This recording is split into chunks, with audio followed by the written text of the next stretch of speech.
that's insane in the membrane.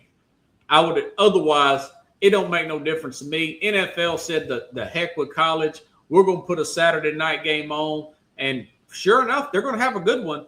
Green Bay and Chicago will play Saturday night for the second time. This time it'll be in Chicago. For now, there's a report earlier this week, folks, that possibility their new stadium could be built Northwest Indiana. I don't know if you heard that, but that's another story for the Bears. Either way, the Packers will have Christian Watson. He's going to be back this week, so it was a big scare there for him. That being said, you've also got the Bears. They won't have Luther Burton at wide receiver, and they won't have Rome Odunze, who had a foot injury. But, they played pretty well against Cleveland last week. I like the way the Bears have been playing overall. The Bears have depth at that position, though. They still got DJ Moore, still got Cole Kmet, still got Colston Loveland. I know those are two tight ends. But the fact is, Green Bay has now lost Micah Parsons. And, of course, they got Kenny Clark because they had to trade Kenny Clark for Micah Parsons. I like the home team. I like the Bears. This will be an interesting game on Saturday night, man. 23-20. If Caleb Williams doesn't lose this game, they stick to their running game, the Bears win, and the Bears will be in first place, maintain first place in the NFC North on Saturday night. What do you think about that game? By the way, folks, all that being said, I don't know why the odds makers have Green Bay as a 1.5-point favorite. I don't know why. What's your thoughts about Chicago, Green Bay? Big game. Yeah, it's going to be a great game for this division, a rivalry game. I'm not big on Green Bay. You know how I feel about them. And Chicago, I thought that they should have been just as good or even better last year. But now, they made good changes and they're moving up, and their quarterback is doing better things. But this is also going to be a close game, I think, and the two teams are going to battle it out. And I think it's going to be another game that's going to be like maybe 24-21, and I think that the Bears will get this one, and they'll stick to the running game, and they'll do things to fluster the Green Bay Packers. And their defense is going to be – I'm not sure how many adjustments they can make to be competitive, but I'm not sure because that's a big, huge like missing piece there in Michael Parsons. So man, that's huge. That deflates them. And remember, might going to do something, but I don't. Yeah, but we said that even if you add Michael Parsons, even if you make the defense better, the offense has to score points. Remember, we said before Michael Parsons started playing, and now you know. Here's the thing: if even with him on a team, they were losing. Him on defense, they were losing. The problem isn't the defense. The problem is their offense isn't scoring enough points. So we got to. Yeah, they got some. They got Matthew Golden. There's still room for Jordan Love to grow. How many more years are you waiting for this guy to grow? Yeah, this guy. He sat on the bench. He came up. I don't trust him. I don't have any love for him. Everybody's like, oh well, now he's coming into his own. I mean, how many more years you want? This is like this whole Daniel Jones thing. It's like you know what you got when you first got him and he started playing. He's not going to get. He's way better than Daniel Jones. I'm not. What I'm just saying is like you see what he is when he's on the field. Like I don't know what he's talking. You know what I'm saying? Like he's. I don't think he's all world, but I do think that he's a guy that got a strong arm. He's a good athlete. Gets a little greedy sometimes. They did lose their tight end. Was it Musgrove or whatever? Mm-hmm. Kraft or I get them too. I think it's Kraft that was the one that was having an all-star season, all-pro season, when they destroyed Pittsburgh up in Pittsburgh and embarrassed the heck out of him. He just needs to be more consistent, and that is that is a legit criticism of Jordan Love here. If he plays well and balls out, they could still make a run. Why we got to keep saying this? I don't think it's going to happen. We don't say that about Allen. We don't say that about Mahomes. We don't say that. Now we started talking about this kid, Bo Nix. We don't say those things about him. He just got to be about it. He just kind of got to do it. And I'm sorry, but I'm not a fan of Green Bay anyway. But For them to be putting all their shells in one basket, all them eggs in one basket, they gonna have nothing but scrambled eggs because them eggs gonna crack, man. This guy is not the guy, and they need to know that. They need to understand. They cheap. They're cheap, and they don't like to spend any money. They're super cheap, and that's what they're gonna get. That's why everybody was surprised they went out and got Micah like that. So I don't. They can put the cheese heads on and be all glorified that they got ownership of their own team. Fine, and it's football heaven. Fine, but you're not gonna see a Super Bowl with that guy as your quarterback. It would be nice to see them win some games this year. There's another step for him to make. I just don't know if he could make it. How about this, Robert? He needs to elevate it just a little bit more and be more consistent here, and stop being greedy with the football and take his checkdowns. That's my biggest criticism. I know he's been in the league for a few years now, 5 years. If you had to build a team and you had to choose a quarterback, would you choose Love or would you choose Darnold? Who has a better upside? Love is way. I mean, Darnold's had 3 and 4 interception games, you know. So, but my thing is this: you have to build a team. Reckless too, man. Darnold's very reckless sometimes. Well, my thing is this: you wouldn't want any of those two guys to build a team with, and these are two guys who are starting in the NFL who are getting way too much opportunities for not being fulfilling the potential with the opportunities that they have. Oh, they're not going to give him another contract, but he's good enough where they're not going to move him. But my argument is this also is that the mass media, the people in the well, now we got Love for Love and this love and this and I mean, every year they keep saying that he's going to be the next big thing in Green Bay Packers. I don't know who says that. I don't say that because there's not. I want to see results. I don't want to hear about potential. Yeah, but he's got room to grow, and whether he grows or not, that remains to be seen. Some guys grow later on in their career. Some guys never grow. Some guys take a few steps after their first 2 years, and then they kind of level out. But we'll see what happens with him. I don't think they're going to win Sunday or Saturday, but hey, you got to play the games. New England and Baltimore. Baltimore looks like they kind of got it together. That was a very good game defensively for them against Cincinnati last week. 24-0 shutout. Seem to be getting healthy. Now, this could be the start, or it started last week, where Baltimore just seems to get healthy and hot at the right time.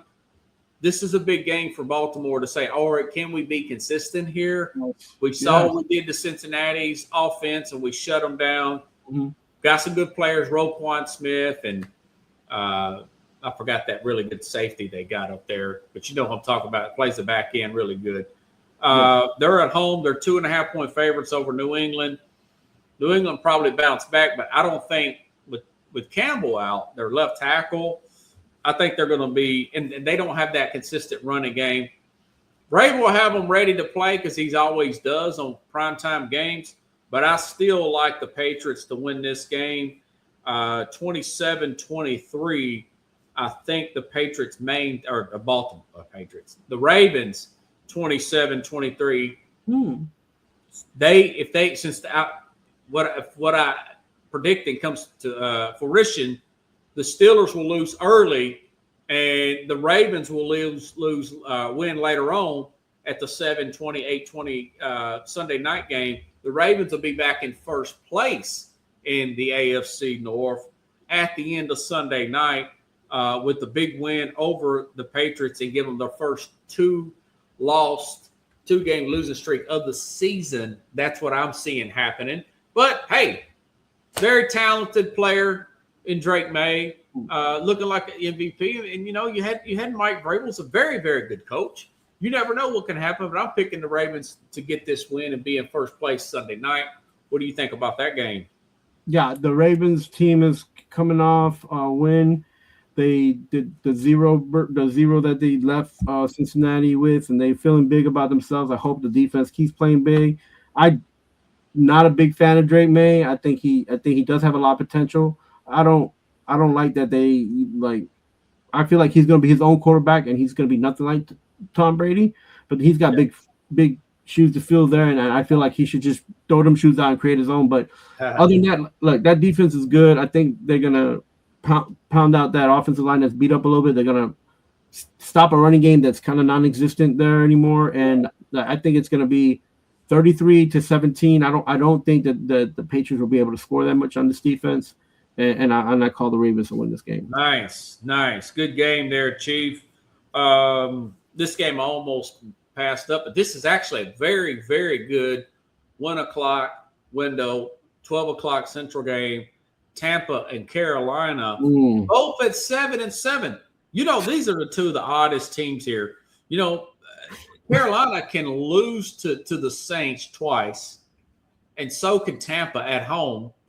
But Carolina can go out and beat the Rams. And Tampa can go on the road.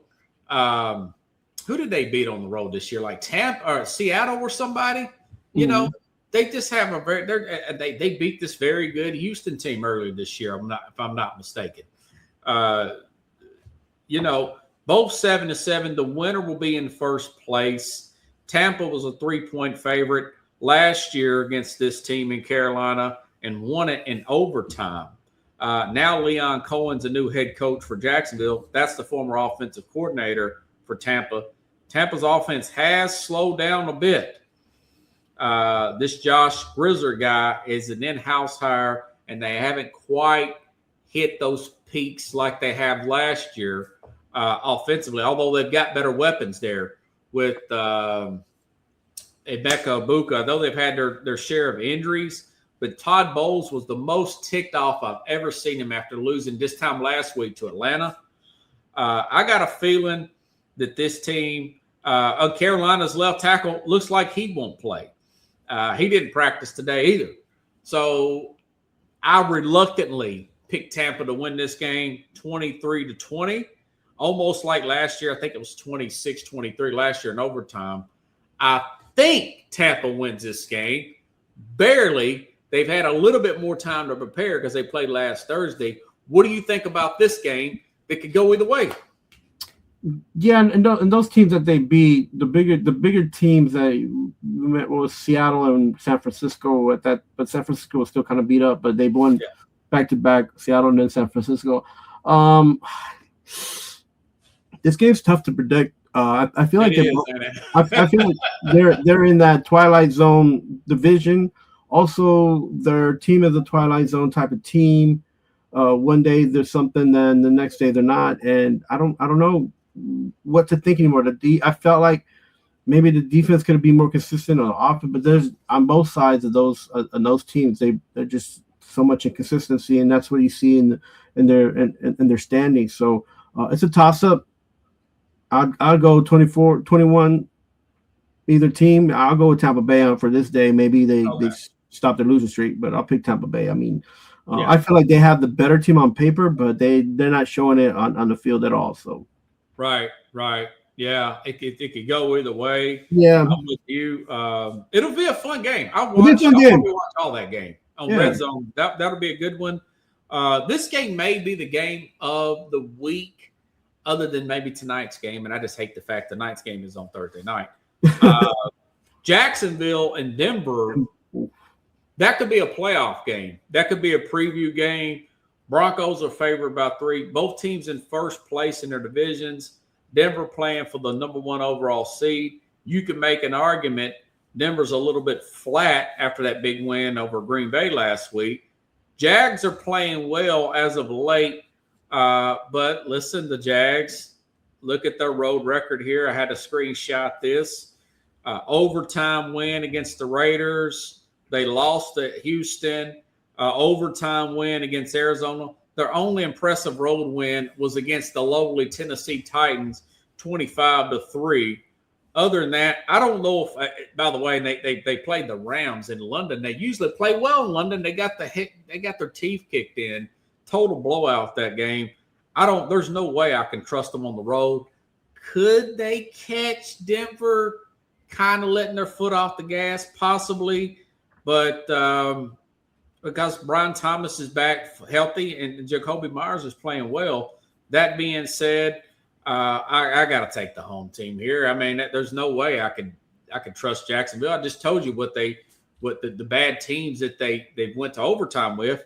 two teams in the top 10 in the draft, Arizona and the Raiders there. So I like Denver 31-27. Be a fun game though to win this, and they'll be 13-2 after this game. What are your thoughts about that game? Trevor Lawrence versus Bo Nix. Interesting game. Yeah, baby Jesus, Trevor Lawrence. Look, I said football that Jesus. Yeah, football Jesus. He was able to take the last two games, put it on his shoulder, and somehow or another find a way to victory. But this is the Denver Broncos. They're gonna come out big and strong, and I don't think that there's enough spirit of Jesus and Trevor Lawrence to lift up this team and beat up and not get beat up by this defense that the Broncos have.